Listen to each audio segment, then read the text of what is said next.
ado, this is Mr. Chuck Bennett. He's going to talk about a lot of historical things and how we came to be. So please welcome him.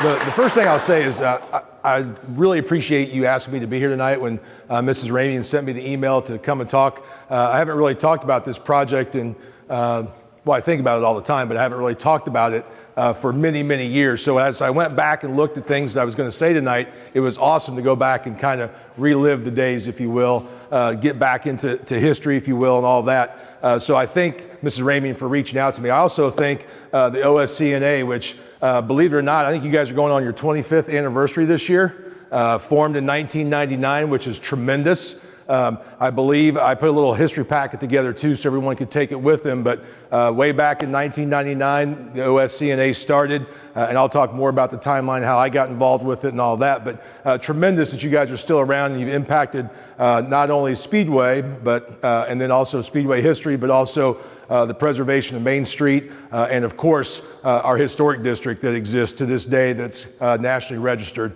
So that's been great. So having said all that, just a few things that I wrote down here to talk about. Well, I guess too, because I'm familiar with almost everyone in here, but if you're not familiar with me, my name, as I said, is Chuck Bennett. I'm a lifelong Speedway resident.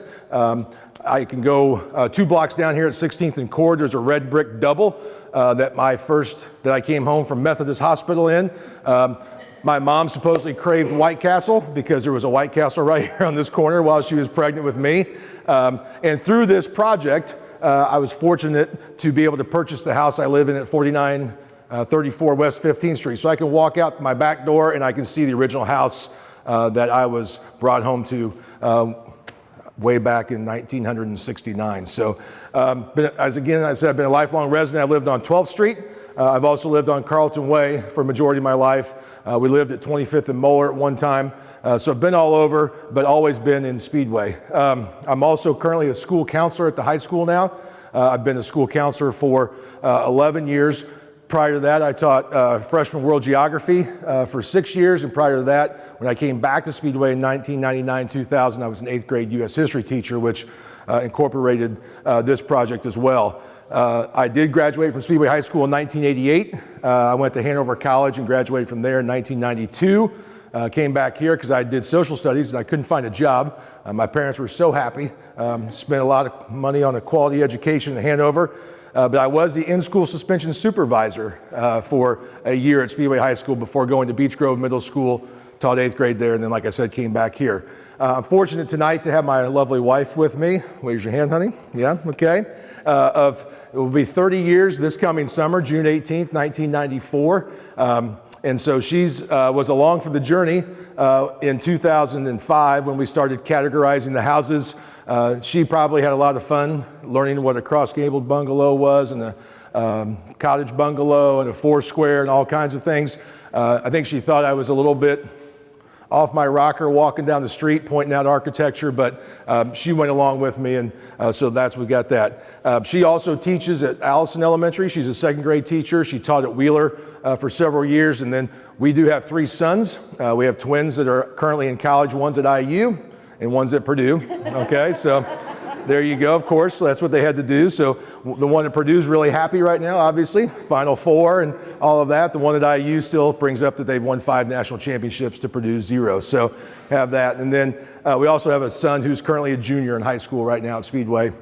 And so we have that. So kind of adopted her and brought her along with me, and she's been great. So having said all that, when I was looking back through things that I was going to talk about tonight, when I was going through this whole process, there were 2 quotes. You got to be a history guy and you go through quotes, but there were 2 quotes that were foremost on my mind when we were doing this project. And the first was from Thomas Jefferson, who was the 3rd president of the United States. And he said, "What you do for yourself dies with you, and what you do for your community lives long after you." And I think I put this up on the board every day when I was trying to convince the kids that it would be worthwhile to actually do this project. And then the second quote was from our 16th president, Abraham Lincoln, and he said, "I like to see a man proud of the place in which he lives, And I'd like to see a man live so that his place will be proud of him. And so those were two things that were first and foremost on my mind when this whole project started, and kind of we had this idea. So really, again, the OSCNA was founded in 1999. I think Carolyn Runge was maybe the founder and maybe the first president. Don't know all those details for sure, but I do know that she had a dream and a vision that at some point Speedway would become a historic district. And that was her dream and vision. And so the OSCNA, as they went along from 1999 up to 2001, that was kind of one of their goals. Okay, let's get running, let's figure out how to do this. So they had actually contacted a business organization, I think it was up in Zionsville, and this organization would help you put together a historical application for National Register. It was going to run them $8,000 to $10,000. And so, yes. And so, not that they didn't want to do it, and not that Speedway history wasn't worth preserving, but they did not have the funds, nor did they think they were going to have the funds for $8,000 to $10,000 with that. So, interject into the fact that I kind of saw this, and then because I was a social studies teacher and because I went to Hanover, at Hanover they didn't have social studies degrees. It was a liberal arts college. So I had to take enough classes in U.S. history to get a U.S. history teaching license and enough in government to get a government license. I wasn't social studies, so I didn't have geography. So prior to me coming back to Speedway, I decided to add geography to my license, and this was a summer, and I took 3 geography classes because I had one from Hanover, they let count, but I took 3. I took human systems of geography, physical systems of geography, and I chose North American house types. Because I thought, North American house types, how difficult could that be, right? I mean, like, this is going to be a cakewalk. I can handle this. Now, here's the thing. I'm taking the classes in the summer at IUPUI. I took classes because I had to have all 3 of those. It had to be 3 hours for 6 weeks. So I went Monday, Tuesday, Wednesday from 12 o'clock to 9 o'clock at night, taking those 3 classes right in a row. Human geography, physical systems geography, and then North American house types, all taught by the same professor, who actually his name was Dr. James Beck, probably one of the best professors I've ever had in my entire life. He was actually from DePaul University, and he taught classes at IUPUI during the summer. Great guy, no nonsense, here's what we're gonna do, here's how we're gonna do it and all of that, and I thought, okay, this is gonna be great. When we get to the North American house types class, I'm like, okay, I got to know a ranch, I'm cool with this. It's going to be easy. He informed me that there were 150 different house types that we were going to learn and be able to identify on site by the end of the class. And I'm like, okay, 6 weeks, how are we going to do this? And I'm like, this could be kind of difficult. Well, he made the class so interesting and discussed how architecture could actually be used as a walking timeline. Because you can go into any city, anywhere around, and you could see what style of architecture the house was. So if someone said the house was built in 1999, you'd say, no way, because that's a cross-gabled bungalow. Those were built between 1920 and 1950. And so, fortunately, did pretty well in the class, got all this information. So fast forward to 2001, and I hear the fact that the Old Speedway City Neighborhood Association is trying to get declared a National Historic District, but they have to prove they have a certain amount of ratio of houses that are 50 years or older. And without that, can't do that. So I said, you know what? I'm going to take all that stuff I learned at IUPUI, all that stuff I have for geography, I'm going to teach it to my kids, high school, or my junior high kids, and we're going to walk the neighborhoods, and we're going to categorize each house. Because that way we'll be able to tell the OSCNA, hey, you have a ratio, that is ready to go, and you have enough houses. So I go to the OSCNA. My problem is I don't have a way to capture every house because I'm also going to put this in a database.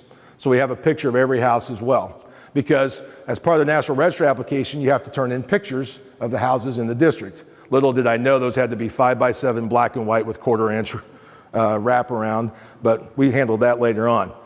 Went to the OSCNA. They generously gave me $1,000 to buy a digital camera. They said, you know what, we'll give you $1,000, we can categorize the houses. So we go into this, and I start teaching my students this geography. And I made them learn the 16 different styles of architecture that we have within our historic district. Started teaching them about, like I said, cross-gable bungalows and French colonial revivals and English cottages and four squares and all that. And you would think, someone said, how would junior high kids, they got excited.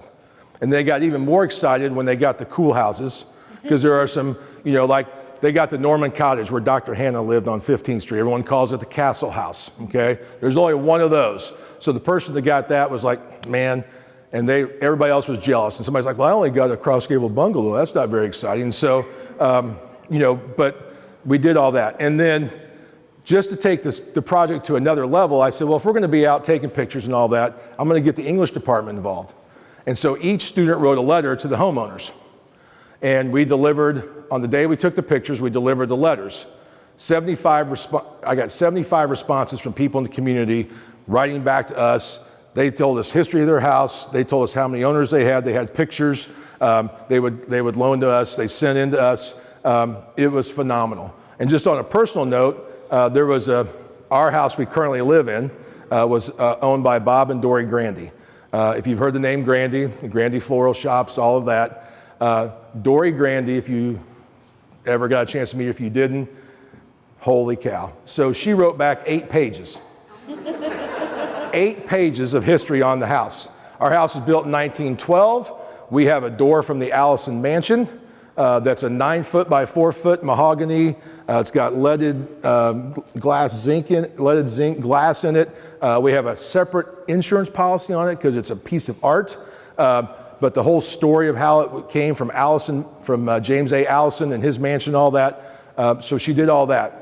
But like I said, I had over 75 other people. So I have a whole repository of all this history of Speedway from that. And the kids, when they got responses back, then they started getting even more mad that their homeowner responded and someone else didn't. But so we incorporated English into too, which was great. And then just to go with the ratio thing in math, I got the math teacher involved, Mrs. Duran, who's currently at the high school. She was at the junior high at the time. And all the children did pie graphs and chart graphs of all the different styles of houses so we could determine if we had a ratio. So phenomenal piece of work. We categorized all that. And then we went ahead and we just started off with 16th to 13th Street. And then we said, okay, the original boundaries go to 10th. So the next year we did 16th to 10th. And actually, the project continued after just the original boundaries of Speedway because we've actually categorized every home from 10th Street up to Crawfordsville and from Maine over to Lyndhurst. So there's over 840 houses that have been categorized and are in a database because of the work the students did, which is phenomenal. So we did all that, determined we had the correct ratio, turned that over, and from that point though, the historical registration and application actually ended up being almost 30 pages long. And it would have never happened except for I had a substitute teacher one day. I had to be gone from the classroom.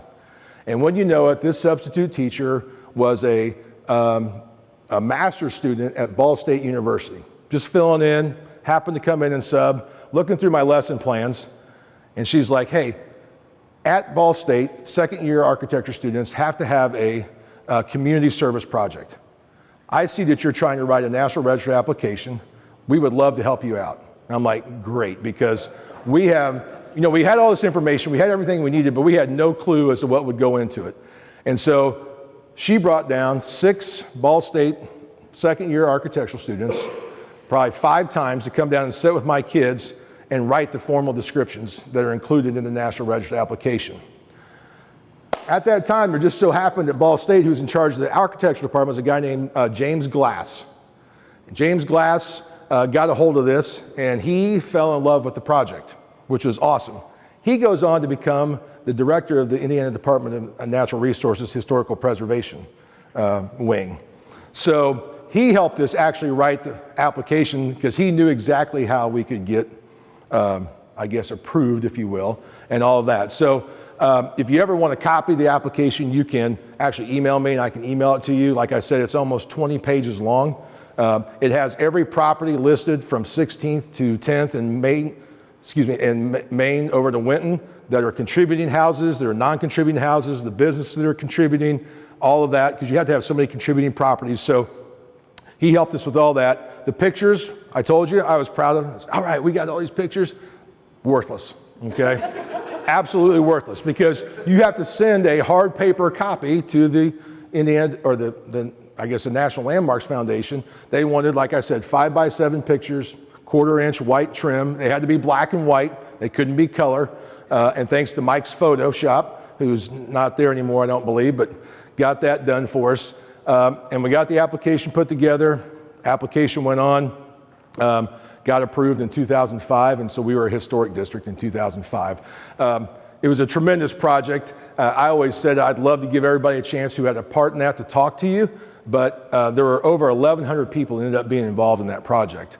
And if I gave everybody a minute, it would take 16 years, okay, to finish the presentation. So we're not going to do that, okay? But it was just a huge project. So from that point, after we got declared a National Historic District, the Indianapolis Neighborhood Resource Center gave a Collaborative Spirit Award. And they reached out to us because they had gotten wind of the project we'd done and wanted to nominate us for that. So we won the Collaborative Spirit Award. And I've got all this in the timeline for you too to take with you so you'll have it, because the exact dates sometimes escape me. But from there, the Indianapolis Neighborhood Resource Center got a chance to nominate one project or Collaborative Spirit Award for the National USA Neighborhood of the Year. And so they decided to nominate us. Well, that entailed a trip to Baton Rouge, Louisiana in 2007. That entailed my lovely wife staying home with our twins, who were 2 at the time, and the recently born young man who's a junior now. Thankfully, my parents were around and her parents were around. And then also the dedicated work of Ed and Elizabeth Frazier. I don't know how many of you are familiar with Ed and Elizabeth Frazier. I'll call them Mr. and Mrs. Frazier at this point, because Mr. Frazier was my biology teacher. Outstanding individual. I still get to see him every once in a while. And Mrs. Frazier, you talk about someone who was passionate about the OSCNA. She was passionate about this organization. But then to go in this neighborhood, I was looking over there on the table earlier with things that Mrs. Ramey had brought in, and I saw Mrs. Frazier's, she has her original notes in the whole NUSA program and all of that. And so we went down there, and I'm going to show you the presentation at the end here, but we went down there, just nominated in, there were 3 different categories they had, and we thought, okay, maybe we have a chance to win. We think we certainly have a great project, but it was great to be able to travel to Baton Rouge, Louisiana, show off Speedway, Indiana, show off what our students had done, all the work that they had done. So, of course, we go down there. I think on day 1, let's kind of talk a little bit. Day 2, well, and at the end of day 1, we made our presentation in our category. Day 2, we were notified we won that, so we needed to go back in and make another presentation for the overall neighborhood of the year.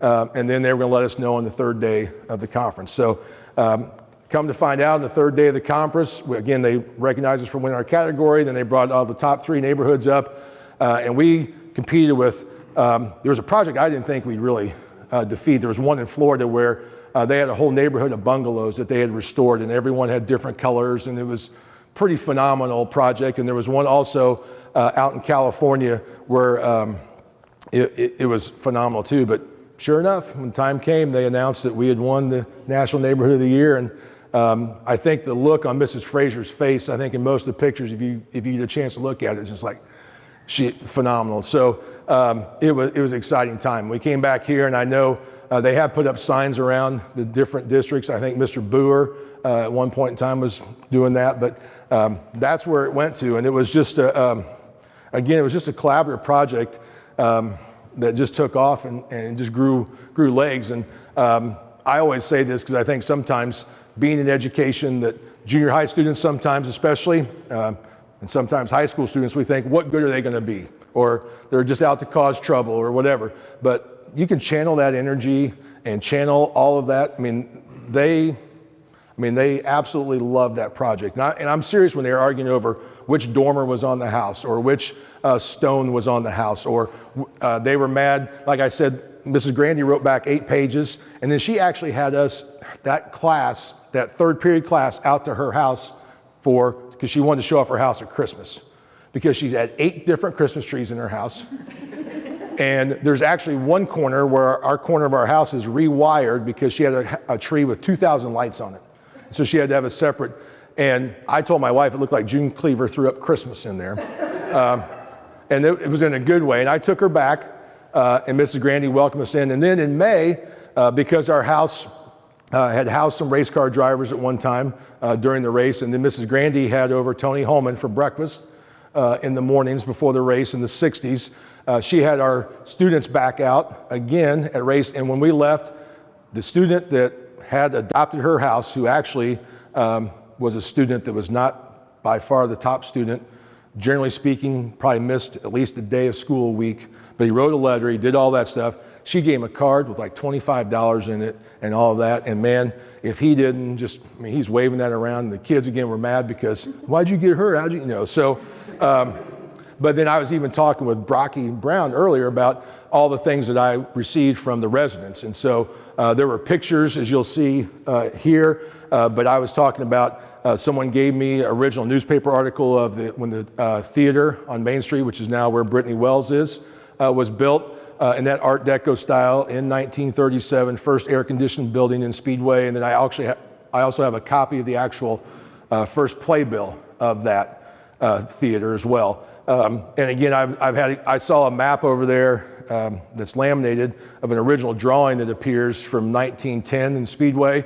And Mrs. Grandy was always proud to tell me that her parents had lived up on the hill as you go across the creek. But there was an old fire chief, the former fire chief, John Oddie.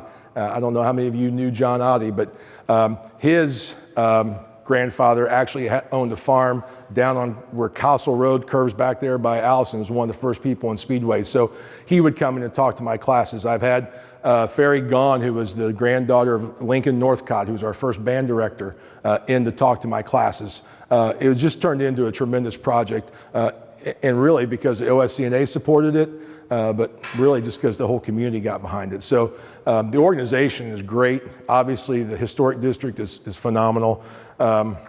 And I think, before I even show the PowerPoint of what we did in Louisiana, I guess I'll take a quick moment to take any questions. Should I do that? Any questions anybody has? And then I'll show this PowerPoint real quick, and hopefully everybody can wake up and we'll be in good shape. So, question? The house that you live in now is the house that you just told the story about? The house that I live in now is, it's 4934 West 15th Street with the door. Does that have anything to do with why you own it now?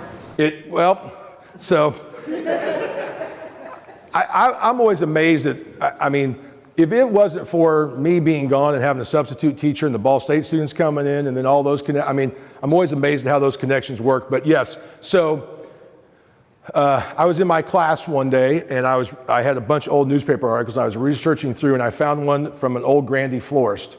And so I said, you know what, I'm going to take this over to Grandy's because we had developed a relationship. And again, she had written that history and just phenomenal. So I took it over, and in the midst of it, this was probably the early 2000s. I just said, hey, would you guys be interested in selling your house? Because I wanted to move in the historic district. My wife was, I was pretty adamant about wanting to get into the historic district. The house was big enough. It's actually one of the bigger houses in Speedway. It's 3,400 square feet.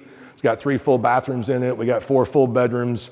The closets are unlike any, I'm sorry, I'm going to get all passionate about this, but the closets are like unlike any other in Speedway because they're actually huge walk-in closets, because the gentleman that lived in our house was an engineer named Skinner, and he was the one that Allison said, hey, design a part, I'll pay you $2,000. He designed the part. Allison didn't have the money, so he said, go out to my mansion, take whatever you want. So he took the front, well, it was actually a side door because Mrs. Grandy did all the research and all that. But his wife would travel over to Paris and shop and bring back hats. So when the house was built, closets are big enough to house the hats and all that. So the intricacy of the woodwork in there is phenomenal. We have pocket doors that are just, it's old school wood with the beveled glass. You can, and then even too, as they pointed out, there's real nice oak floors, but in the closets it's cheaper. I don't know if it's maple or whatever. That was built in 1912.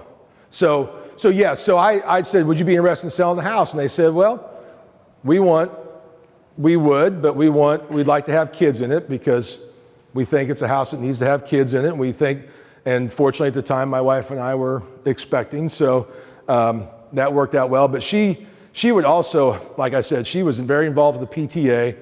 Like I said, she had Tony Holman over, but she would also host. Her daughter got married there, and they tended the whole backyard so that it could. She was into hosting and all that. But yeah, so through that, just whimsical question, and then probably to the day that they passed away, we maintained a relationship with them because they moved out to the Chapel Glen neighborhood, and so we maintained. And in fact, her grandson lives across the street from us to this day still, and then her daughter lives down the street on 14th Street, and there's a mural going down in our basement that my wife still wants to paint, but we're not going to yet, and it has all the Grandy houses in there on the mural, and so it's good.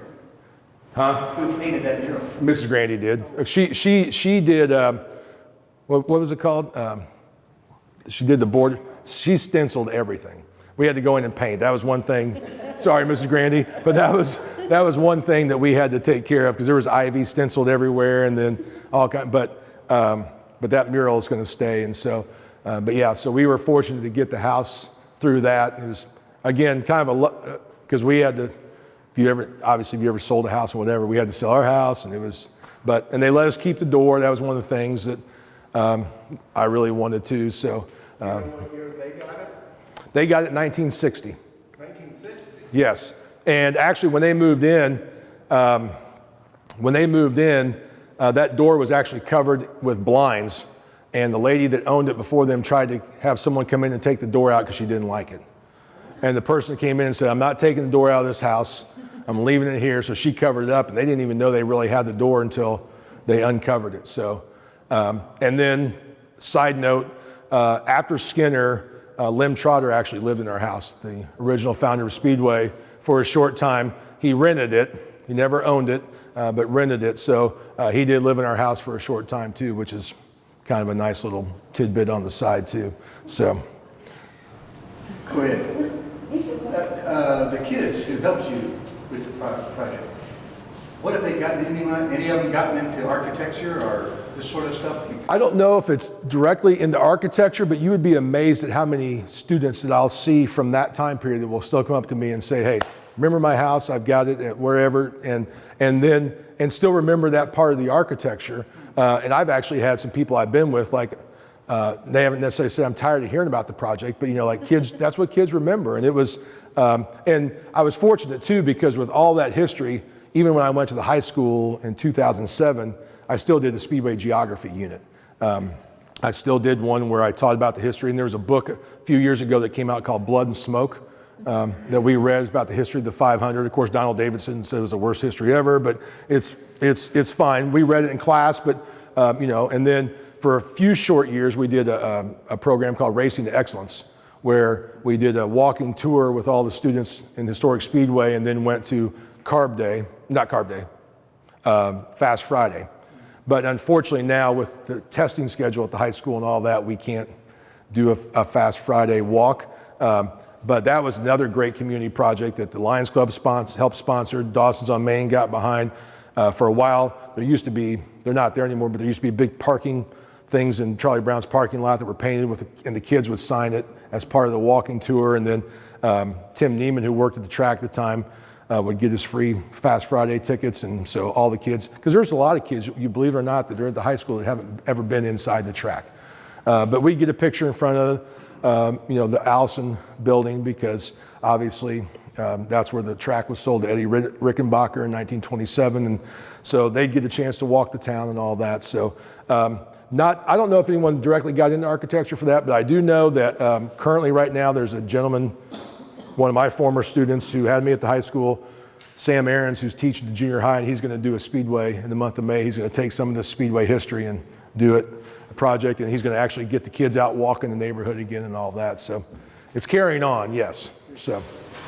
Speaking about the kids, how did you split up the streets? Did they get to pick streets that they actually have houses on, or did you just random? If they lived within the historic district, I let them have their house. Okay. and adopt their house. But after that, it was just, okay, we're starting at 16th and we're going to work our way.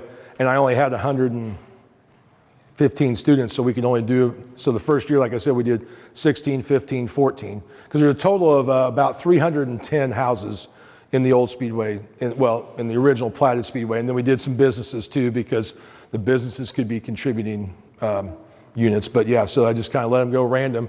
And one example I'm going to show you when it comes up, she had actually lived in that house and then moved out of the district, but when it came time to do it, I said, okay, yeah, go ahead. And it actually ended up being Don and Bev Catterhenry's house. So, and Don was always great too with history and all kinds of things. So, yeah.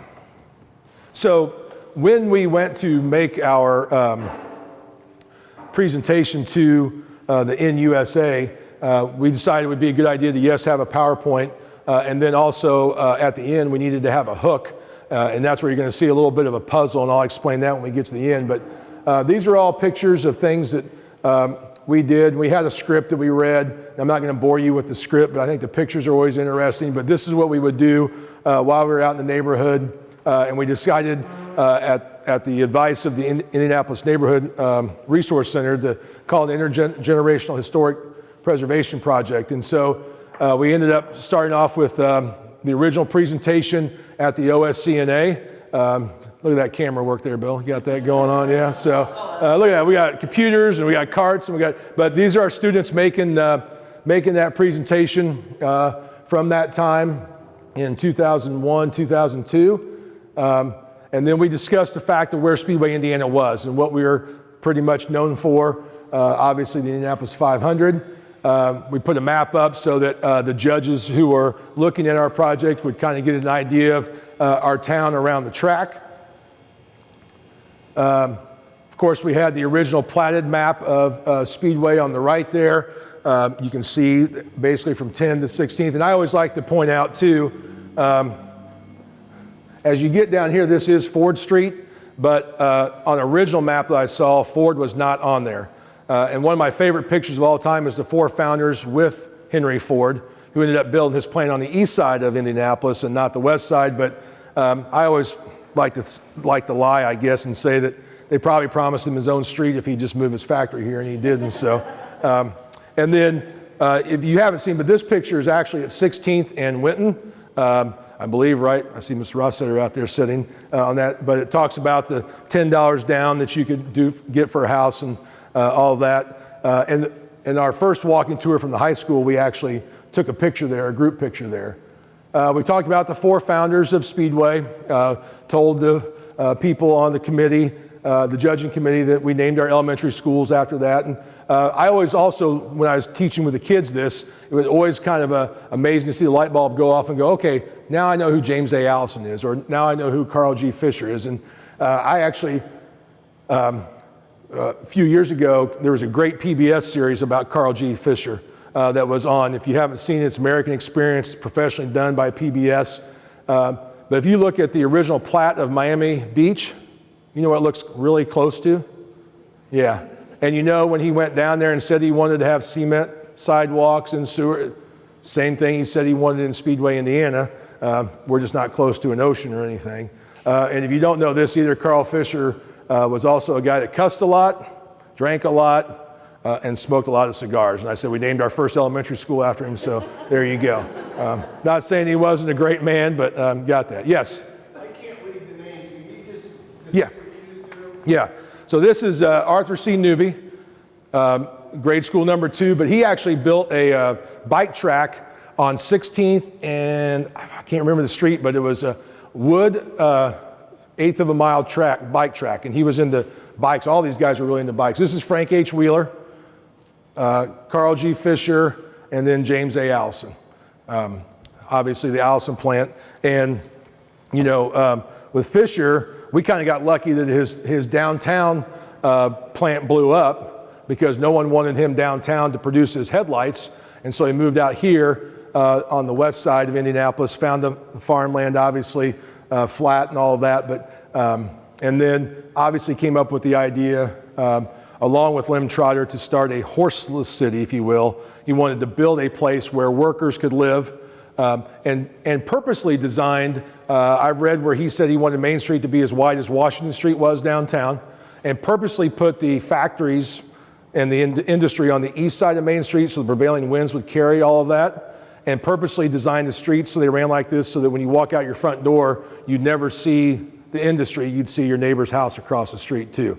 And if you even look at the design of the houses, they go down a little bit bigger on the north end, where most of the engineers lived, if you will. And as you move farther south, the lots get a little bit smaller. The architecture gets a little less diverse, but so got all that. We put the Allison plant on here because obviously Allison and people are known worldwide for his engines. I didn't realize really until I started really getting into this how vital we were to World War II and the airplane engines that were designed.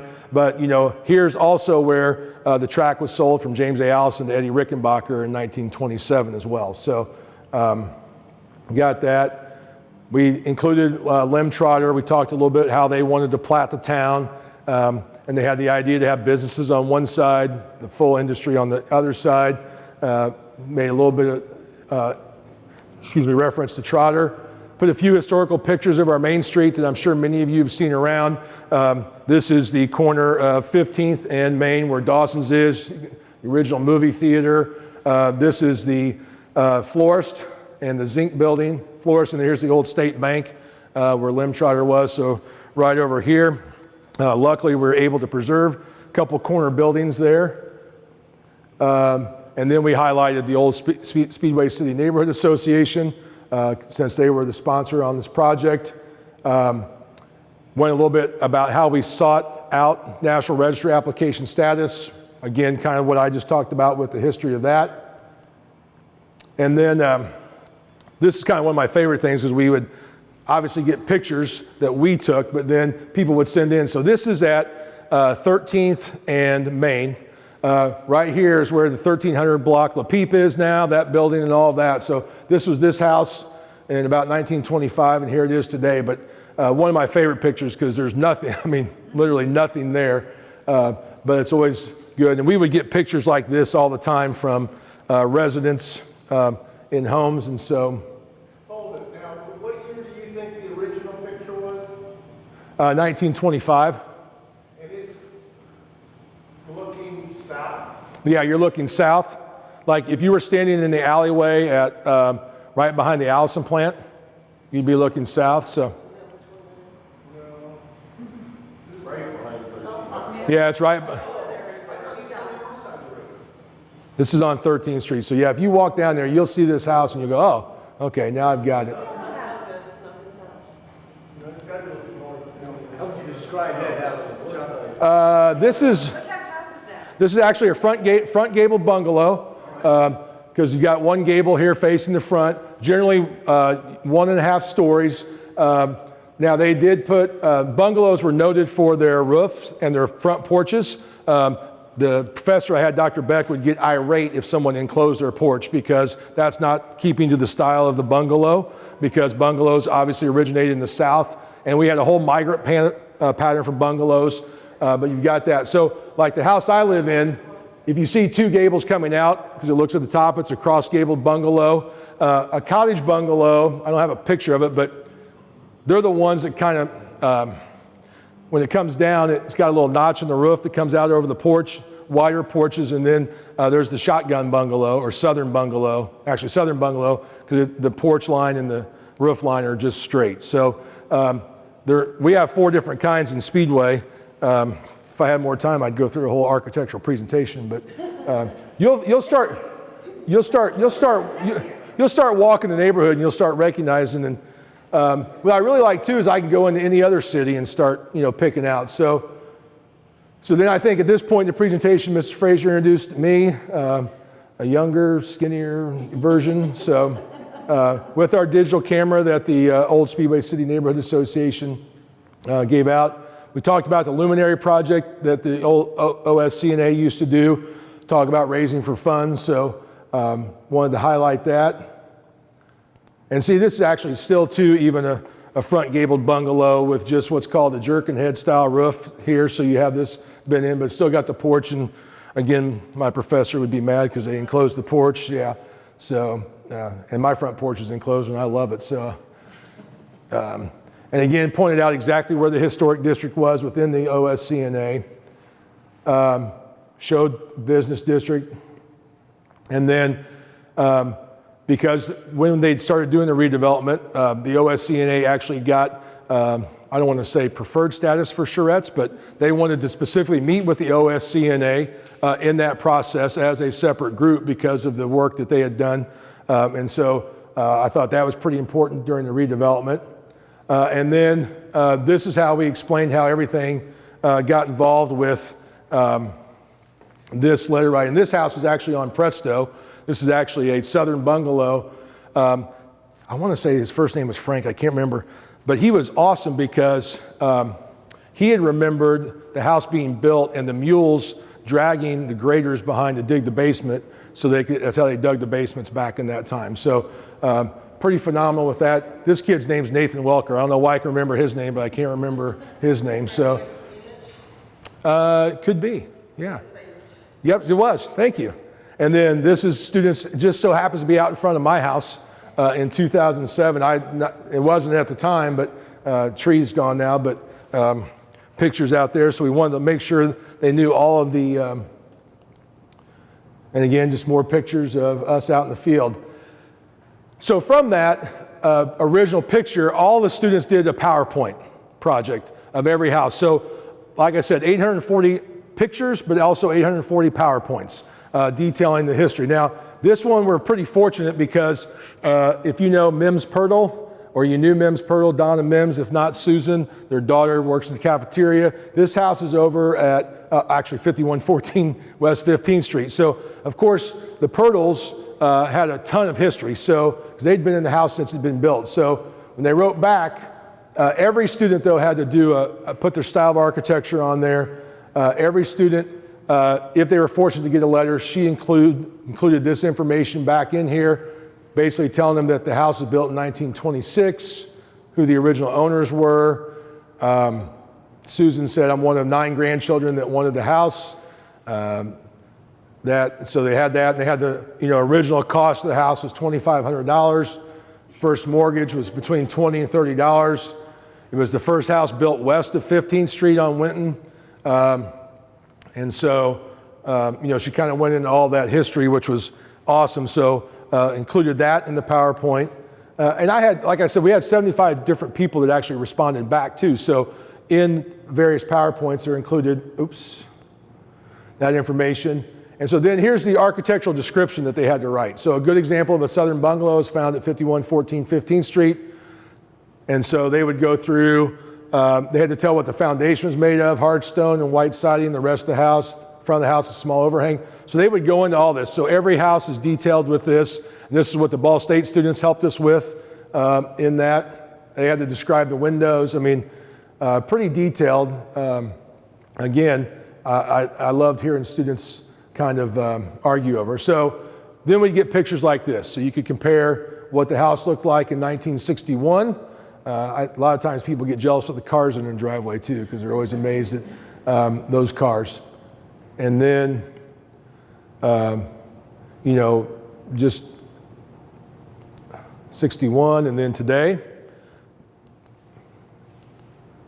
And then this is a house looking east from their front yard. This house is Bobby Jones's house, if you know Bobby Jones on the corner of 15th and Winton. But you can see that double that's there is a stone double that's on. I mean, this is just freshly graded and all of this. So that was a pretty good picture. And then another picture here, looking on the front porch, and you'll notice there's nothing, there's a house, but this goes 16th. These houses are probably on the other side of 16th and Winton, so nothing even there, but a nice little family photo. And then, of course, I talked about the graphs we did.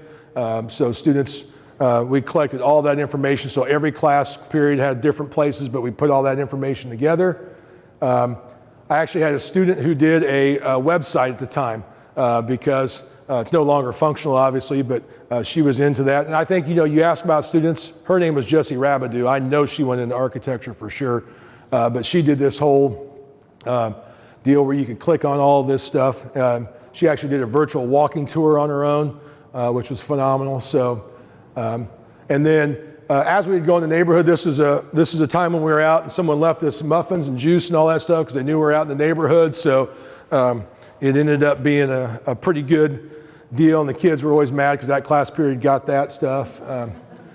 And then when I came back, I would do tours from time to time at Speedway Junior High School with classes of long ago. So we compared them to the classes of 2006 and whatever, that hopefully someday when they come back for their reunion, maybe they'll go to the junior high. You never know. The whole project was honored with several awards over time, not only through the Indiana Resource Center, but Mayor Bart Peterson did choose the project as an Excellence in Education Award, and this was they came to the school, made a presentation. So that Bart Peterson's on the left, and our old superintendent, Mr. Wagner, Mr. Disney, who's now the assistant superintendent, was the principal. This is Brooke Compton, who was pretty instrumental in the award. Nick Oberholzer also was a student who just took off and ran with his project. Of course, Mrs. Frazier, myself, and then this one of my twins, Kale. I'm not sure how he got in the picture, but I think it was just probably just to keep him quiet. Yeah, probably just trying to keep him quiet. So, and then she made a speech at there, so we included that, and I'm not going to take time to read all of it, although she did, at the end, she said, however, this was not a silly project, and I realize this now, this project was important, not only to an 8th grader who, like myself, realized her impact on our community, but it's important to the community that we live in. We are the future of this town, and doing the project shows we care and take interest. So this was her PowerPoint with the front gable bungalow, side dormers. They had to talk about how the axis was perpendicular to the road and all of that, so included hers in there. And so what we did, too, to kind of try to win over our selling point was this was like a giant puzzle. And so we made a giant puzzle with different pieces, and as we went along, we put the pieces together. But then we also gave each individual person on the judging committee their own little puzzles with the puzzle pieces so they could put it together as we went along, too. And so they all got to take their own little puzzles with them. So when we got to the end, we said, all right, take your OSCNA piece, put it in there, SJS, and then, we're the National Neighborhood of the Year, of course. So, and that was that. So that was presentation. So.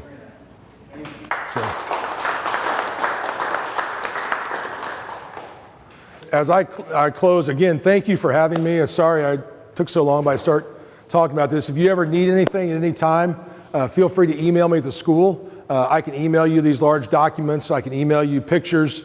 I have, at some point I've got a bunch of stuff I need to probably get with the new historical association, but what I did in here is I just laid out kind of who all was involved, a timeline. We were featured in the Lions Club phone book at one time, so I included a couple pages in here, again with some history in that.